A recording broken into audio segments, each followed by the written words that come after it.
friends, welcome to our YouTube channel Education for All. So friends, let us see. एका पार्टीमध्ये 10 व्यक्ती आहेत. प्रत्येक व्यक्तीने प्रत्येक व्यक्तीशी एकदाच हस्तांदोलन केले तर असे किती हस्तांदोलने होतील? तर मित्रांनो, हस्तांदोलन या टॉपिकवरील प्रश्न सोडवण्यासाठी एक सिंपल सी ट्रिक. चला तर मग पाहूया कोणती आहे बरं ती ट्रिक. बघा, आता आपल्याला इथं काय घ्यायचंय? n ब्रॅकेटमध्ये n-1 divided by 2. आता n काय आहे? n म्हणजेच काय? टोटल पर्सन, म्हणजे टोटल व्यक्ती. मग आता n मीन्स टोटल पर्सन. किती आहेत टोटल पर्सन? 10. आता हे n-1 आहे, म्हणजे 10 मधून 1 गेला, किती राहिले? 9. आणि इथे ब्रॅकेट म्हणजे जिथं काय कशाचं साइन असतं? गुणाकार साइन असतं. Divided by 2.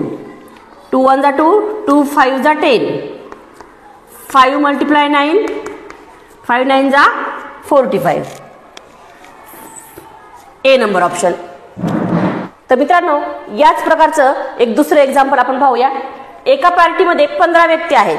प्रत्येक व्यक्तीने एकमेकांशी एकदाच हस्तांदोलन केलं तर असे किती हस्तांदोलने होतील? आपल्याला माहिती आहे सूत्र कोणतं वापरायचे? n ब्रॅकेटमध्ये n-1 divided by 2. आता n म्हणजे काय? तर टोटल व्यक्ती. n म्हणजे टोटल व्यक्ती. 15 ब्रॅकेटमध्ये 15 वजा 1 डिवायडेड बाय 2. 15 इथे ब्रॅकेट म्हणजे गुणाकार असतो. 15 मधून 1 गेले 14 डिवायडेड बाय 2.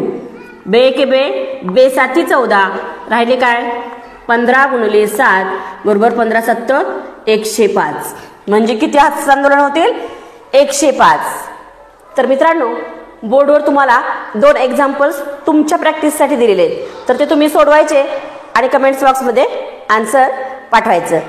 ओके मित्रांनो, पुन्हा भेटूया नवीन एक्झाम्पल, नवीन ट्रिक, नवीन व्हिडिओ. तोपर्यंत नमस्कार.